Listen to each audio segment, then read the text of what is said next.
तो मेरे को डर हो गया कि भाई गुड़िया घर पे तो पहुंची नहीं, क्योंकि पहले ही पता लग चुका था हमें कि घर नहीं पहुंची है। दोस्तों, मनीषा केस में हुआ है बड़ा खुलासा। स्कूल बस ड्राइवर ने सीबीआई के सामने ऐसे ऐसे राज खोले जिनकी किसी ने कभी कल्पना भी नहीं की थी। जी हां, जब से यह मामला सीबीआई को सौंपा गया है, हर रोज कोई न कोई नया सच सामने आ रहा है। और अब जब एजेंसी ने मनीषा की स्कूल बस ड्राइवर से पूछताछ शुरू की, तो उसने जो बातें बताईं, उन्हें सुनकर अफसर भी दंग रह गए। ड्राइवर की आंखों से आंसू निकल पड़े और उसके बयान ने पूरे केस की दिशा ही बदल दी। आखिर ड्राइवर ने क्या कबूल किया? कौन सा राज छुपा रखा था उसने? और क्यों अब ऐसा लग रहा है कि असली सच सामने आ सकता है? यह सब जानने के लिए बने रहिए हमारे साथ इस वीडियो के अंत तक। तो चलिए शुरुआत करते हैं। 11 अगस्त का दिन था। मौसम गर्म और उमस से भरा हुआ था। सुबह की धूप काफी तेज थी। मनीषा हमेशा की तरह घर से निकली। सबसे पहले वह प्ले स्कूल गई, जहां छोटे बच्चों को पढ़ाने का काम करती थी। बच्चों से उसका गहरा लगाव था, इसलिए हर बच्चा उसे दीदी कहकर पुकारता था। उस दिन भी उसने बच्चों को पूरे दिल से पढ़ाया, उनके साथ खेली, हंसी मजाक किया और फिर दोपहर में वह नर्सिंग कॉलेज के लिए निकल गई, क्योंकि उसे बीएससी नर्सिंग का फॉर्म भरना था।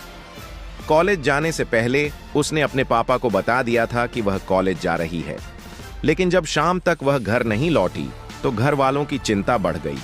उसके पिताजी ने बार बार फोन मिलाना शुरू किया। कॉल की तो उसका फोन बंद मिला। थोड़ी देर बाद अचानक शाम 6:26 पर पिताजी के फोन पर 10 सेकंड की एक कॉल आई। फोन उठाते ही हल्की सी आवाज सुनाई दी और तुरंत कॉल कट गया। इसके बाद फोन स्विच ऑफ हो गया। पिताजी का दिल बैठ गया। वे तुरंत कॉलेज पहुंचे और गार्ड से पूछा कि मनीषा नाम की कोई लड़की आई थी क्या। गार्ड ने जवाब दिया कि वह यहां आई ही नहीं। जब पिताजी ने सीसीटीवी फुटेज दिखाने की मांग की, तो गार्ड ने बहाना बना दिया कि स्टाफ मौजूद नहीं है। पिताजी परेशान होकर घर लौट आए और पहुंचते ही 112 पर कॉल किया। पुलिस आई, थोड़ी पूछताछ की और चली गई। रात में पिताजी खुद थाने पहुंचे तो पुलिस वालों ने कहा कि तुम्हारी बेटी 19 साल की है, शायद किसी दोस्त के साथ घूमने गई होगी और 24 घंटे में लौट आएगी। सोचिए, जिस पिता की बेटी गायब हो गई थी, उसे कहा जा रहा था कि वह खुद कहीं चली गई होगी।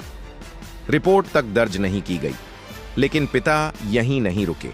पूरा परिवार और गांव वाले जगह जगह तलाश करते रहे, लेकिन कोई सुराग नहीं मिला।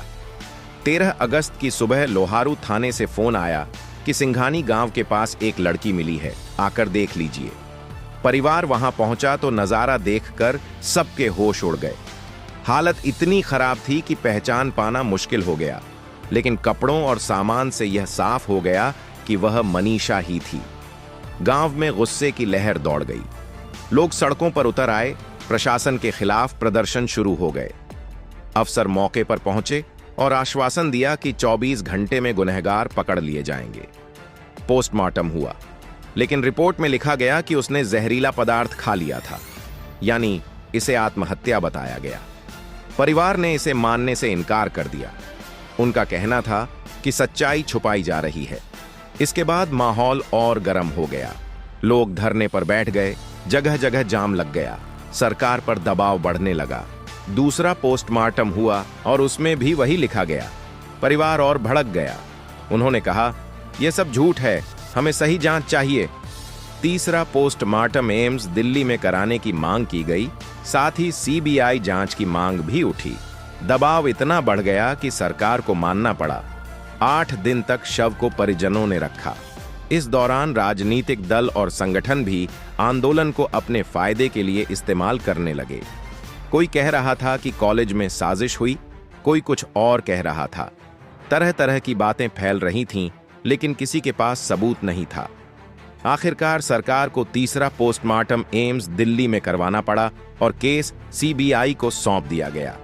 तभी जाकर परिवार ने अंतिम संस्कार किया। अब बड़ा सवाल था कि असल में हुआ क्या था। यहीं से यह केस पूरे प्रदेश का सबसे चर्चित सवाल बन गया। जैसे ही जांच सीबीआई के हाथ में आई, एजेंसी ने 6 मुख्य बिंदुओं पर ध्यान देना शुरू किया। पहला, कॉलेज प्रशासन और स्टाफ। दूसरा, बस और उसका ड्राइवर।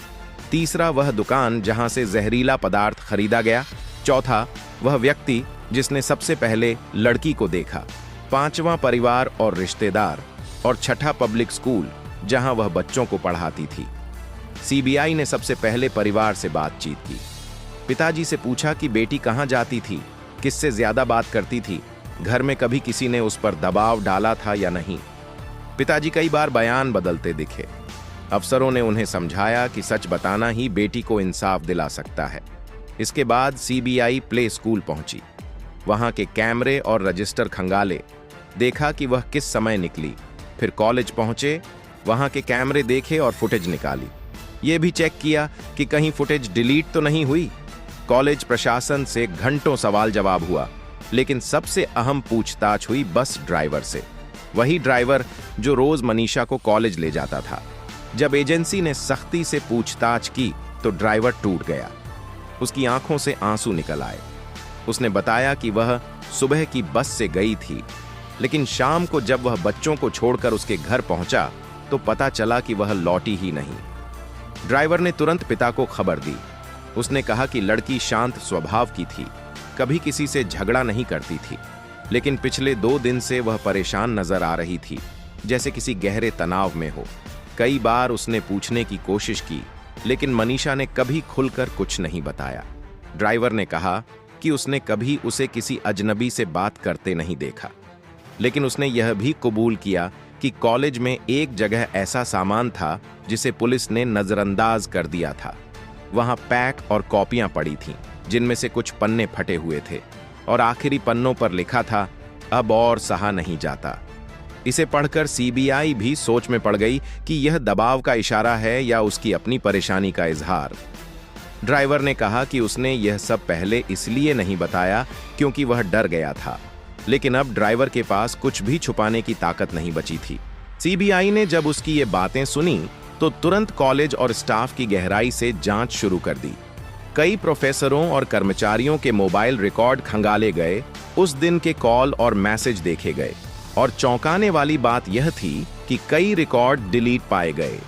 यह देखकर एजेंसी को यकीन हो गया कि मामला साधारण नहीं है, इसमें किसी की योजना या दबाव साफ तौर पर शामिल है।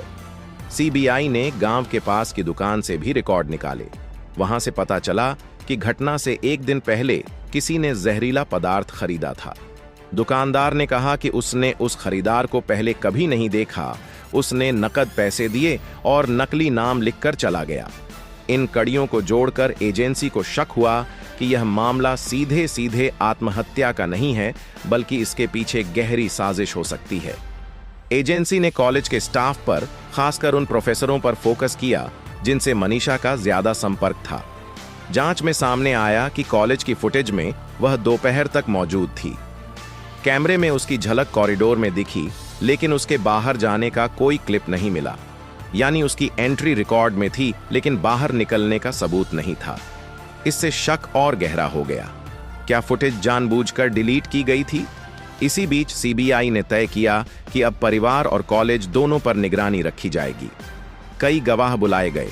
पहला गवाह था बस ड्राइवर, जिसने फिर दोहराया कि वह पिछले कुछ दिनों से परेशान रहती थी। दूसरा गवाह कॉलेज का साथी था, जिसने कहा कि मनीषा पढ़ाई में अच्छी थी, किसी से झगड़ा नहीं करती थी, लेकिन एक बार उसने कहा था, काश मेरी जिंदगी थोड़ी आसान होती। तीसरा गवाह दुकानदार था, जिसने माना कि जहर उसकी दुकान से खरीदा गया, लेकिन खरीदार कौन था यह साफ नहीं बता सका। इन बयानों ने तस्वीर को और उलझा दिया। परिवार और गांव के लोग बार बार कहते रहे कि इतनी सीधी सादी लड़की खुद ऐसा कदम कभी नहीं उठा सकती, लेकिन सबूत कुछ और ही इशारा कर रहे थे, जैसे कि कहीं न कहीं उस पर गहरा दबाव था। सीबीआई ने जांच का दायरा और बड़ा किया। दिल्ली तक के कॉल रिकॉर्ड खंगाले, बैंक खातों की जांच की और हर छोटे बड़े लेन देन पर नजर रखी। धीरे धीरे एजेंसी के हाथ नए सबूत लगने लगे। एक गुप्त गवाह सामने आया, जिसने कहा कि उसने कॉलेज के बाहर कुछ संदिग्ध लोगों को देखा था, लेकिन डर की वजह से पहले कुछ नहीं बोला। एजेंसी ने उसकी पहचान गुप्त रखी और बयान कोर्ट में पेश किया। गवाह ने बताया कि उसने कॉलेज की दीवार के पास 2 लोगों को जल्दी जल्दी बात करते देखा था, और उनमें से एक के हाथ में वही पन्ने थे जो बाद में घटनास्थल पर मिले। ये बयान सुनकर कोर्ट में सब दंग रह गए। यह नई कड़ी थी जिसने मामले को और गहरा कर दिया। सीबीआई ने कॉलेज के एक कमरे से और सामान बरामद किया। वहां पुराने मोबाइल मिले, जिनमें से एक में डिलीट किए गए फोटो और मैसेज रिकवर किए गए। उन फोटो में लड़की कॉलेज में नजर आ रही थी और उसके साथ कुछ और लोग थे। चेहरों की पहचान पूरी तरह साफ नहीं थी, लेकिन इतना जरूर था कि वह अकेली नहीं थी। यह सब देखकर एजेंसी का शक और गहरा हो गया। कोर्ट में ये सबूत पेश किए गए। बचाव पक्ष ने कहा कि फोटो एडिटेड हो सकते हैं, पक्के नहीं हैं, लेकिन एजेंसी ने कहा कि ये असली हैं और लैब टेस्ट से प्रमाणित किए गए हैं। कोर्ट ने सबूतों को रिकॉर्ड पर लिया। अब परिवार की उम्मीदें और बढ़ गईं। वे कहने लगे कि अब सच्चाई जरूर सामने आएगी। धीरे धीरे पूरे प्रदेश की नजरें इस केस पर टिक गईं। अखबारों में सुर्खियां बनने लगीं, टीवी चैनलों पर चर्चा शुरू हो गई। आम लोग कहने लगे कि यह केस अब सिर्फ एक परिवार का नहीं, बल्कि हर लड़की की सुरक्षा का सवाल है। आगे की सुनवाई में सीबीआई ने यह भी बताया कि कॉलेज के एक स्टाफ मेंबर ने लड़की पर ऐसा काम करने का दबाव बनाया था जो उसे पसंद नहीं था।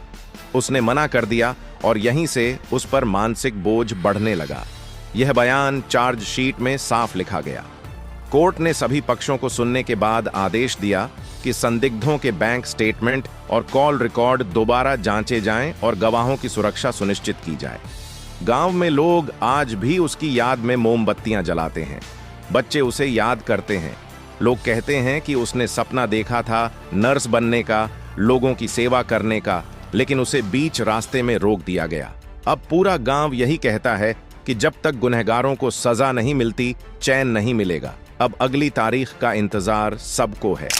परिवार दिन गिन रहा है, गांव वाले भी आस लगाए बैठे हैं। सीबीआई ने भरोसा दिलाया है कि हर कड़ी जोड़ी जाएगी और सच सामने आएगा। धीरे धीरे यह मामला सिर्फ हरियाणा का नहीं, बल्कि पूरे देश का विषय बन चुका है। आने वाला वक्त बताएगा कि कोर्ट क्या फैसला सुनाती है और असली सच आखिर कब सामने आता है। लेकिन इतना तय है, यह कहानी अब सिर्फ एक लड़की की नहीं रही, बल्कि पूरे समाज के लिए एक सबक बन चुकी है। आज भी हमारे देश में लड़कियों की सुरक्षा सबसे बड़ा सवाल है। दोस्तों, इस मुद्दे पर आपकी राय क्या है? हमें कमेंट में जरूर बताएं। अगर वीडियो पसंद आई हो तो लाइक और शेयर करें और चैनल को सब्सक्राइब करना न भूलें।